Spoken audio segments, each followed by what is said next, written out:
Hello and welcome to the 11th episode of Season 2 of House, the Shared Living podcast. I'm Dan Smith from Resi Consultancy. I'm Sarah Canning from the Property Marketing Strategists. And I'm Deenie Lee from the Property Marketing Strategists. And now a word from our sponsors. Housed, the Shared Living podcast, is sponsored by mystudenthalls.com, student accommodation search. Let's find your place. And My Student Halls are definitely one of those listing sites that you want to be getting your brand out onto so that you can get in front of those students. So thank you very much to Dan and the team at My Student Halls for supporting us. So Deenie, Sarah, what have we been up to this week? What haven't we been up to? We're still recovering from the class conference, as I'm sure a lot of the listeners are. And if you aren't, then next year you should definitely purchase your ticket for the class conference in Lisbon. It's always a great event. You know, the three of us have been several times, and, you know, it's innovative, it's dynamic, it's energetic. You get a lot of value out of it. But if you fully immerse yourself in kind of the full 2 days, you know, plus a bit each side, you know, it's a lot. It's one of those where if you did it and you aren't in recovery, then you didn't do it properly. Absolutely. Because it's so full on.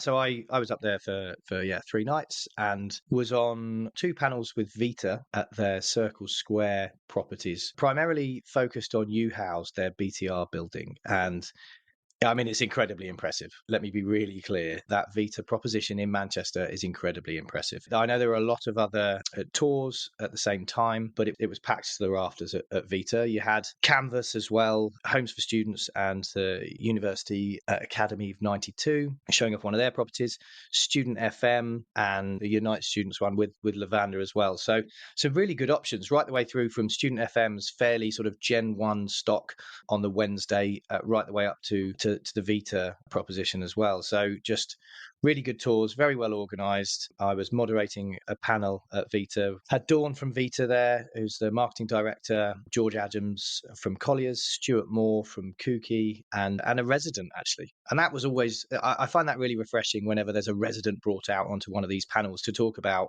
why they really like staying at that property. So yeah, really good, very well attended tour sessions. What did you guys do on the Wednesday? Well, I was stationed at Student FM actually, supporting the class team there, and a great job done by the Student FM team. And I just think it, like you said, Dan, I think it was just really, really nice that we had that Gen 1 stock. You know, I actually asked the team if it had been refurbed, and it hadn't, but it had been looked after. It had been really looked after. It was unfortunate that all the rooms were full, which is obviously a great place to be. So there wasn't access to see a room. But I think it was great that Class and Student FM put that on the agenda to say, actually, this stock is still valid. It's got a role to play in affordability, and it's really important to have that. In terms of amenities, you know, the workshops was held just in their one lounge room that they've got for, I think, about 300 beds there. And we did a really nice session on actually a workshop session on kind of that future of PBSA, what the challenges are, how we need to overcome it. And a lot of that talk was around affordability, and it was great to be in an affordable product, to have that discussion to say actually exists, it's working, it's delivering everything for all those stakeholders that's connected to that building, and there's a role to play for it. So a really good day. I was stationed at Unite supporting the class conference there. It was interesting because they had 2 properties to show. They had one that was had been built in the last few years. It was really lovely, 32 floors. I mean, the views from the study room at the top of the building were absolutely incredible, even on a grey day. And the facilities were great. And then next door, they had an older building that had been refurbished a couple of years ago. So what they really wanted to show was 2 different propositions, 2 different price points. The slightly older building had a much more domestic demographic, and the newer building had a much more Chinese demographic. I had some really interesting conversations with people after the tours. A few people didn't really understand why Unite had given the full treatment to the older building when they did the refurb, and like, why didn't they just make it as fancy as this building? And I was trying to push across, as we always do on House, that you need different price points, you need different products, and you need to target different demographics. Why would you have the same building next to each other competing against each other when they had the opportunity to differentiate. So I thought that was really interesting. And I must admit, a couple of the conversations I had were people more from the BTR side of things that are clearly kind of, why would the investors not be demanding that you maximise returns? And they could have demanded higher rent if they had given it a deeper refurb treatment. But that's exactly, I think, what Unite wanted to do. And Lavanda were supporting those tours as well. It's actually like provoke a bit of conversation. So I think that was interesting. And then, Lavanda were doing a presentation workshop after that as well. So it was a great day with both of the Unite and the Lavanda teams, and really, really great to see so many people, I guess, signing up for Unite, because you kind of feel like, there's Unite buildings in every city. There's probably not many people that haven't seen a Unite property, but it was still really well attended, those 2 tours. It's really nice to see Unite putting their head above the parapet. I think they've been doing that in sustainability for a little while, trying to innovate, lead the field. And now they probably feel like that partnership with Lavanda means they've got something to talk about without the elephant in the room of their archaic tech systems. And I actually met their head of IT, James, at the conference, and just found it really interesting talking to him about their journey and where they're up to. And he was with Bernadette, who I think we all know and love. Like she's fantastic and has worked in the industry for quite some time. But yeah, really good to see Unite doing that. I found it really interesting from a European's perspective. I mean, we all love going to these European cities and seeing all of the fancy new stock. And primarily it is the tours are usually sort of mid to premium to super premium. And so to have the Student FM Gen 1 stock and then be super proud of, look, this is, affordable Gen 1 stock, and Unite as well, not having done all bells and all whistles on any refurb. I had a few people from Europe say to me, it's really interesting to see these properties because in 10, 15 years' time, that's what we'll have to deal with. But they don't have that to deal with now because they're not as mature in any of those markets in Europe as we are in the UK. We have the Gen 1 stock that was PBSA stock 20 years ago. They don't really have that over in France or Germany or Spain or Portugal or anywhere else where they came from. So I found that really interesting that they were saying this is useful for us because we can see what this could be. Whereas normally I think there's a bit of a look how shiny and premium all of our product is. So yeah, that was an interesting one for sure. So then moving on to the Thursday, you guys were everywhere. I know you had your own stage pretty much, the property marketing strategist stage.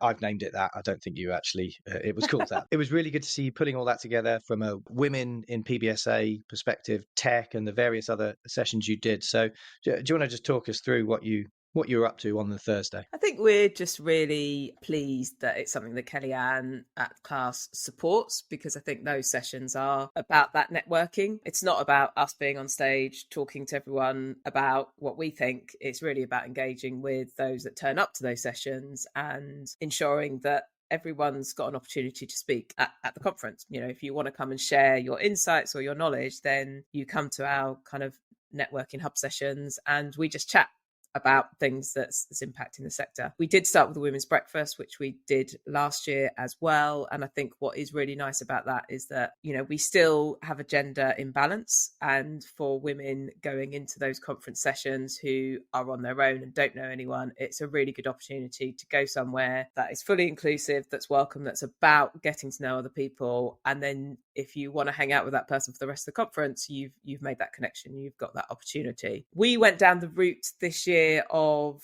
really focusing this on actually what is going on in the industry, not about gender diversity, but just what's happening in the sector and what do we want to talk about.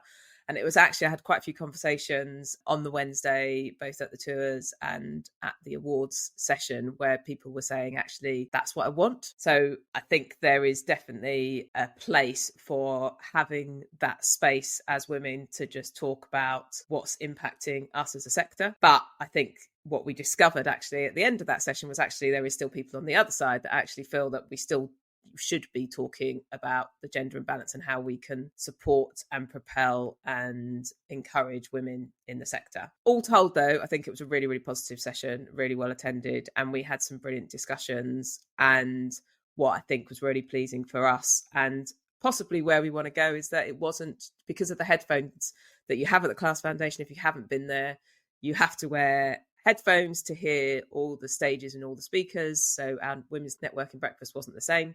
So you had to be on our channel, and there was lots of men all around the room on that channel hearing all the great insights and knowledge and expertise coming from women across the sector. And that was really welcoming to see. We had a very interesting discussion at the awards with a few people about gender and why we still need to have these conversations. As Deenie said, it was actually about networking and support and kind of camaraderie, but it would have been, I guess, remiss of us kind of not to talk about the gender side of things. And, you know, people did raise it that can men come to those sessions? And it was quite timely, those conversations at the awards, because there was distinct absence of certain people that hadn't attended the awards, and that's because they had all been invited to investor dinners. And then even the next morning at the women's breakfast, we asked who here is an investor or works for an investment firm, and nobody did, because there's that few women working in the sector. You know, we said that's the problem. Is, I think PBSA, I might be wrong, and I'm sure someone will correct us, but I think they're probably overall more than 50% women working in the sector in all positions. But those leadership seats are still lacking in women in those positions, which means that there is a lack of female leadership. You know, Rebecca O'Hare called it out in our session. You know, she still feels like there is a lack of diversity, and it's around those board tables, it's in those leadership positions, you know, and that's why it's important that it's not exclusively for women, because like Deenie said, you know, men need to hear those conversations, and that's how we make change. I'd love to know that stat, actually. Global Student Living, Women in PBSA network. Go do your magic. Let's find out, you know, the percentages in operators, investors, developers, etc., the gender split between them all. Because, I would say that you will be pleasantly surprised by how many women work in PBSA operations, and very displeased by the amount that work in investments. And I think that probably makes me and us champion the women that we know in investment, you know, probably a bit more than we do in operations, because not necessarily they need it more, because the women that I know who are investors are firebrands of their own right. They don't really need any help. They've had to come up against such hardship to get to where they are, and that's not, you know, I'm not getting the violins out, and there's no sort of sob stories attached to that from my side of things, but I'm sure there are from the women's perspective that have been through that and have risen through the ranks at various different investment firms or developers. So, you know, really good to see that is still very much a topic of conversation. I know that is, you know, the women in PBSA by GSL is gaining traction. You know, do reach out to Sorrel at GSA or Soraya at Nido if you need any more information on that. And I think that will hopefully galvanize that movement a bit more. But I think you're right. It has to be focused not just on the operations side, where we know that people will put their hands up and they'll come to your sessions, but also on the investor side as well, which is probably one step slightly removed from that. And I confess I'm guilty. I went to an investor dinner. Actually, to be fair, I wasn't invited to the awards because my ticket was actually through Vita. Just for full disclosure, having been on the panels, I was off a ticket to the class conference. But yeah, I was at the Collier's drinks, and that was great. It was a lot of blue suits, but you know, as you would expect. But at the same time, I think there is so much momentum now in the industry that it just can't be ignored anymore. So, you know, great that you were able to call that out on the panel as well. I think one just of the things you mentioned there around there are strong women in investments, there are strong women across the sector, but I think one of the post networking discussions we had was, and it's very clear when I first started working, that to be a woman of leadership, you had to change your personality to be more masculine, I guess. Or maybe that's not the right word, but you had to be much stronger, you had to be more brash, you had to be more, I guess, fiery to get to those places. And I think one of the frustrations is that we should be allowed to be who we are because men are allowed to be who they are and get to that place. And I think this is, you know, and I think it's less. I do think it's less. I know my first boss, not in this sector, was very much of that ilk, that she just felt that the only way to be ahead was to be a horrible person.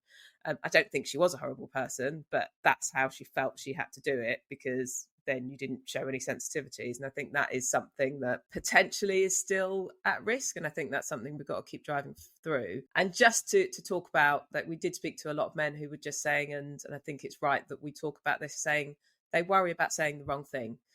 And that means that they shy away from these conversations. And I think that's real and that's valid. And I think that's something that we need to support everyone with, and to be sure there's honesty and transparency. And it's okay to say, I don't know if this is the right thing to say, but can I ask this question? Because that's the only way we learn from each other, and we do those things. So I think that is really, really important to get that feedback from men and make it feel that it's a comfortable space for them to ask those questions to understand us. I think that's really interesting, and it's definitely just made me think. So I just referred to those women investors as firebrands, effectively. And yes, they have probably had to a certain extent, put that on in some way, shape, or form. It was Neve at Summix, Neve O'Connor, who said that at the GSL Women in PBSA session. I hope I don't think she'll mind me calling that out, that it was her, but she was saying, we almost have to become something that we're not. And she will, she's been known to swear, and I think that's probably just her as it is. But equally, I think that there is a real focus on women feeling like they have to fit in when you shouldn't have to be a firebrand. You shouldn't have to be this, extrovert that is going to own the room. You should just be able to be really damn good at your job. And that should be enough. And that should get you places. But I think there's so much standing in the way of women. God, that's really interesting. That's really made me think about how I just talked about that. But equally, I'm sort of reflecting what was said in that session. But yeah, I do think that it shouldn't just be the extroverts and the real go-getters and the real leaders. Anyone who wants to get on in investment, it's a meritocracy. It should be, are you good at your job? If you are, then great. Whether you're a man or a woman, it doesn't really matter. I think on that topic, I think, we didn't discuss this in the session, but it's just come to me now that, the conversations around childcare, periods, menopause are so much more prevalent now than they were, 20 years ago when I started my career. And that's really, really positive. And I guess that kind of goes with that. I don't know what to say, but it is okay, if you're organising a meeting and you say to everybody who's invited, if it's in an evening, we understand if you can't come because of childcare. That shouldn't be directed at women. That should be directed at men as well. But it's okay to have these conversations. And I think people are so scared to say the wrong thing that they don't say anything. There's lots of training courses about, menopause in the workplace now. And that's got to be a great thing. 50% of the population at least are women and, go through periods and go through menopause. So, actually it's really, really interesting. And it's about bloody time that people were talking about these in the workplace, because you spend most of your day in the workplace. So yes, anything that's going on in your life impacts, your office and your workspace. I think just the point you said there about you've got to ask everyone in that room is the valid point. And this was something I discussed with a few people after that session, is that, there's a lot of talk about women who come back from having children, about how they're very pro giving them flexibility, saying it's okay, and that's all great. But are we asking men who have just come back from having a child exactly the same? And I think that's when we get parity. And that's when, if you've got a partner at home who's going through menopause, you're going to need support as the partner of that person or for those childcare. And I think it is to make sure that actually these conversations affect all of us, really. Ultimately, they don't just affect one half of the population. And I think that's when we get real parity, when actually we recognise that men are also one half of making a home, however that home is made up. As well as childcare, we are of an age where, potentially parents are living longer. There are other caring responsibilities, in our lives as well. They should be, respected and considered, alongside childcare, that a lot of people, and it does fall a lot of the time to women, I must say, that they have kind of caring responsibilities for elderly relatives as well. Yeah, I think they're all really good points. This is a great tangent to go off on. If ever there's something to get carried away with, it's definitely the women in PBSA and BTR, and I suppose women in residential living. I think there is a worry from men talking about it, that by talking about it, they may in some way get cancelled, or they may say something wrong. I'm literally just thinking back to what I said just then, where I said, about men and women, and should I have added transgender to that? Because it's entirely up to you as to how you identify, I suppose. And there's that's a rabbit hole that I don't really want to go down right now.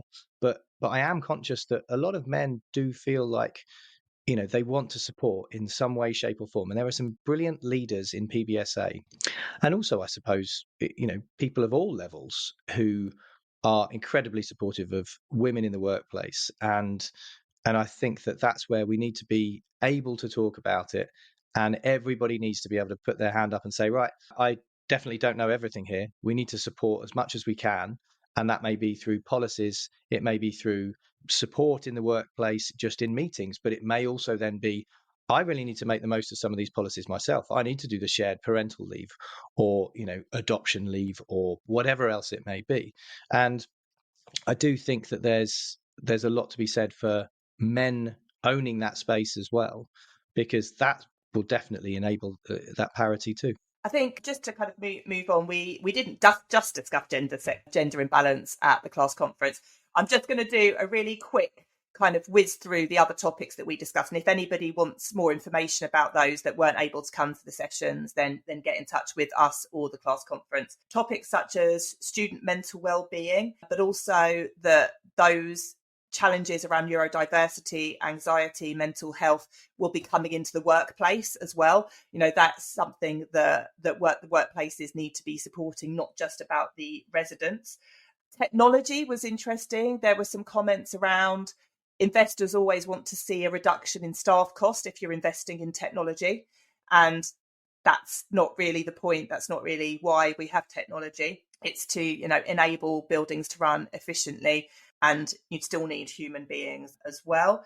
We talked about different types of channels and, is there anything innovative in the sector that people aren't using, or are we just doing the same thing because it works, but actually Gen Alpha are going to push us into a different route? We obviously covered booking systems and, are they geared up for Gen Alpha and the lack of concentration that Gen Alpha will have. Their attention spans are going to be even shorter than Gen Z. And booking systems take a lot longer. It takes a lot longer than 7 seconds to book a room in student accommodation. We talked about group bookings, that, part of the reason why PBSA can't compete with HMOs is because the booking systems actually don't allow group bookings very easily or at all. You'll be glad to know that AI was discussed as well, Dan, and I know that you talked about that as well. Yeah, it was in our technology session. And actually, it was really great. We had some students from Regeneration Brainery in our session who we didn't know they were going to be there, and they were a really fantastic contribution to the conversation. One example that one of the students said is, we had an app in our student accommodation, but nobody was responding to maintenance requests. So they just decided to stop using it and set up a WhatsApp group, and that's not acceptable. Exactly. The technology is there to serve the customer. Your customer is a student. They are at the forefront of technology. And for whatever reason, that operator didn't have the right training in place, or they didn't have the right system in place. But for whatever reason, they made that investment and their staff have pivoted away from that. Okay, WhatsApp's still technology and it still works. And as long as the students are getting the great service out of it, that's kind of okay, but not if you've invested into technology that you're then not using. And health was a really interesting one. I think Gabby from Moda brought that up, that, how do you market to Gen Alpha who behave completely different to Gen Z? The students are into health and well-being, much less so than partying and drinking. They're going to be in their rooms a lot more, so the room design is something that needs to change, because, I think before people would design a student room on the basis that they're just going to sleep there, but that's totally not the case anymore. And I guess on that topic, Deenie, do you just want to quickly talk about the studio space that a designer at Heart and Loft created? Because that is a different product that we haven't seen before. I will. I just want to say one other thing that we did discuss, which I think is really, really important, is actually, you've put, what we discussed was a lot of list of things that need investment in the sector to meet customer needs and needs to change in terms of staffing, in terms of technologies. And one of the things we did continue to discuss is how you do that and meet the affordability and meet investor returns and do all those things, because it does need investment. So I think a lot of what we talked about was actually we need to open up that communication with investors to make sure they understand that this is an investment that will reap rewards, but we need to make an investment in it. So I think it's important to say that there's lots of things we can do, but it's not without its challenges in terms of money. But yes, House of Innovation, absolutely. It was great to end up there on the closing night of the conference over at Loft HQ, where a designer at Heart and Loft Nest Block have all partnered together to reimagine a shared living room of the future. And it was fascinating, and it was sturdy, and it was interesting, and it was nice. It was a double room, so it was a shared room that kind of had a dividing wall, but actually a corridor in between it. So it kind of felt you had your privacy, but it still functioned as a shared room. It had really high beds, so that underneath was drawers. So it wasn't about kind of pulling the bed up so you can put your suitcase and stuff underneath it. It just had drawers. Not only did it have drawers, it also had hanging space behind those drawers, which all get pushed away. It had a pegboard along one side of the wall, which had certain different size of shelves. So you could put your shelves and place things where you wanted them to go. And we know a lot of our research, actually our Gen Z research, did go into how these spaces were designed, which was exactly why we did the research. So we're very delighted that was used. And one of the things that came out of that was that sense of belonging, and that being able to make your room personalised. And this really, with that corkboard, really enabled that and just made it super flexible. You could create your room for you.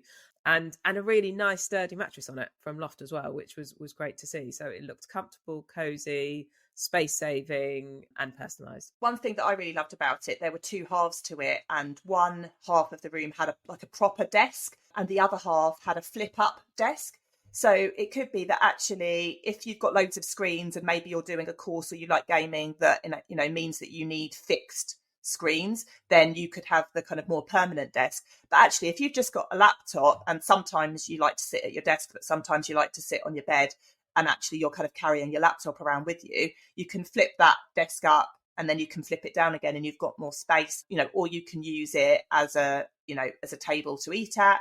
Like Deenie said, it was all about flexibility and personalization, and we'd absolutely love to see it in practice. And I know that Martina, a designer at heart, and Benjamin from Loft had a big list of people that want to implement it in their future student accommodation. And it is still open. So if you do want to go and see it, it's open for, I don't know if it's a few more weeks, a couple of months. So do reach out to Martina or Benjamin, and I urge you to go and see it because it is great. I love their focus on sustainability as well. I mean, with Martina being involved, the design's going to be amazing. And then with Benjamin involved and Loft, that there's going to be a real focus on sustainability, on practicality as well. So those desks, I was talking about those 2 years ago, actually, in a Canadian student housing events. There's like Murphy desks effectively. So you've got Murphy beds, Murphy desks where you can flip it up. And I think that's something that we need to look a bit more practically at as we look at. I mean, I know there's a real focus on space at the moment, and that students are actually voting with their feet with BTR, where they get more space in apartments, and we can come on to that another time. But I do think that was such a really exciting initiative. I had so many, I couldn't make it there. I'm glad you guys went. I had so many people come up and say it was genuinely really good. I hope they get a lot of leads from that. So anyone looking at designing or building PBSA or BTR, definitely reach out to Martina and Benjamin and the team there as well. Very quickly touching on the AI session that there was at the class conference. Big thanks to Jamie Harris, who was moderating the session effectively and brought me in for some Q&A at the end. I was completely uninvited, but Tom Ricks posed a question. So I'm sure Mapletree are going to be very focused on AI. But yeah, that session went really, really well. And I think there were some interesting perspectives, primarily around use cases. That's what everybody needs to be talking about. What are the key use cases? But coming on to the last topic of the day, just as we run out of time, while we were at the class conference, there was an operator with quite a few people at both HQ and at property level, where they were receiving some pretty sad news. I think you would say it definitely is sad, certainly for those involved, because it was Novel and CA Ventures. I put that on LinkedIn and just said, hey, look, there's an operator out there that is clearly struggling, and we don't know exactly where things are up to, but there are a lot of people out there now looking for jobs at the moment, some really talented people in sales, marketing, ops, finance, asset management, facilities management, right the way across the board through CA Ventures and Novel Student by the looks of it. It seems like the assets have been consumed by another operator, which is great. So, they're hopefully going to be 2Ping people across. We don't know exactly what's going on. I'm not in the weeds on this, and it's not the kind of thing where I particularly want to, gossip or network or, leverage my position to push my consultancy on it. I think all round, this is just a bit of a sad state of affairs for those involved, for sure. And so, yeah, I knew about this a while back. There have been some issues in the States with CA Ventures that's completely public knowledge. So, you're more than welcome to go and Google that. And it felt like it was potentially a matter of time until that did actually spread to Europe and the UK. Novel, as CA Ventures operating arm, was a great brand and, was very well thought of. And I think that there'll be a lot of people who are sad that the work that they put into that just it has pretty much vanished overnight, effectively. And so I got a call about 3 weeks ago from a recruitment consultant saying, why have I got 12 CVs that have just landed on my desk from CA and Novel? And so you sensed something was wrong then. But then on Thursday and Friday last week, that really sort of got motoring in terms of the messages that I was getting on LinkedIn and emails I was getting saying, do you know anyone looking at various different roles? So I did then put on LinkedIn on Friday saying, there is an operator out there who has been struggling, and clearly there's some news that's been given to the staff and they are all now looking for new roles. I'm assuming it was everyone. I haven't heard of anyone that has been retained in that way. I think there's a few people working on transition to new operators, but yeah, just a really difficult time to be made redundant in that way and to see a lot of your work supposedly go to waste. I mean, I don't think anything is wasted in the work that has been done in building up that brand. And the people that I've spoken to, and I have spoken to a lot because it just attracted a lot of attention on LinkedIn. And with a lot of people saying, who should I go to? What should I do? What should be my next step? I'm always happy to field any kind of questions like that. I'm not a recruitment consultant. I don't get paid on it. But I've been in that situation with uni lodgers where you get told overnight you're not going to get paid that month. Now, that's pretty shocking. And I think that's the position that a lot of these people have found themselves in just before Christmas. So I can really empathize with that. And that's why I put that on LinkedIn, not just as clickbait, but just because I didn't think I'd probably be able to say exactly who it was as the operator and investor. It feels like it's very public knowledge that there's a lot of people from Novel and CA looking for roles. And so, yeah, been dealing with that and the fallout from it. And there are some extremely talented people within operations, investment management, asset management, who are currently looking for roles. So if anybody has any roles going or would like to have a chat about it, or if you're from that operator and investment management team, do feel free to reach out. I'm always happy to have a chat, either point you in the right direction, maybe the right direction, it may not be, but just always happy to have a chat. And I'm sure you guys are as well. But it just felt like it put a bit of a dampener, obviously, on. It was a bit of a come down from class conference to then see that news, I suppose the good and the bad of the sector, unfortunately. Yeah, I don't know if you guys have got any thoughts on where that's up to. We've got to be possibly a little bit careful with what we say, but I do think the word is out there now very much. I just wanted to say to all those people in that situation, wherever you are, is having, we've all been in that situation, and it feels difficult and it's unknown and it's scary. But in my experience, doors open, they're good doors, and it invariably ends up being a really positive step change and move. And, as you say, there's lots of talented people in that situation. Talented people are what we need in the sector. And as much as I'm not taking away from how difficult it's feeling right now, I'm just trying to say that there will be positive things that I'm confident will come out of this, and just try and keep that in mind. And yeah, use the help that's available. As I say, we're always open to help people in the sector, but I'm positive that a brighter day will come and it will all work out. I think what I saw from your post, Dan, is it wasn't just you. There was, 10, 12 other people commenting on your post that they're here to help. Please reach out. And I just thought, actually, it is a really supportive sector on the whole, and like you said, there are talented, innovative people, and I'm sure that, positive things will come from it. But yeah, do use the help that's out there if anyone's listening in that situation, because a lot of these roles aren't advertised. And if you're the right person for the right role, people will create roles for you, and you just need to have that help, that foot in the door. So take the help where it is. I mean, to call out a couple of them, Duncan Garud from Empiric, knows the caliber of people there as well, and Brian Welsh, again, saying exactly the same thing. Just reach out. And so it doesn't take much on LinkedIn just to send a message, as so many people have done, to say, in a bit of a sticky situation here. It's been a rough time. Is there anything that you can do? What would you recommend that I do from here on? And my first port of call is saying, get in touch with recruitment consultants. Kev Redmond, James Housden, but there's loads on that list as well. And I think that's really a good starting point for anyone struggling or just looking elsewhere, because those guys are networked. Oh my God. If you think I'm bad, they are another level. So yeah, definitely get in touch with them and make sure your CV's up to scratch. Make sure your LinkedIn is up to scratch, and then start putting the word out there. I really hope that some of them have got a little bit of a buffer there that they can maybe get through the next month or so. I was forced into consultancy. So, and that has worked for me because it has given me great flexibility as well. It's not just the fact that I can support myself and my family, it's given me flexibility as well.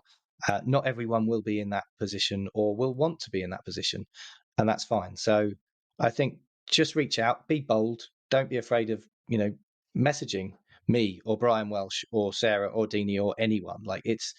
I think it's cue the hundreds of messages to Brian Welsh now, I'm sure, but yeah, I think it's a really difficult situation. Feel for everyone involved, and just hope there's a resolution for each of them. Do keep in contact and keep talking. And I think that's just about it. We're way over time, but just wanted to end on that. So thank you so much for listening, and thanks once again to our sponsor, My Student Halls, for sponsoring this series. We will be back next week for some more news and insight, and don't forget to please subscribe and share wherever you can. Thanks for listening.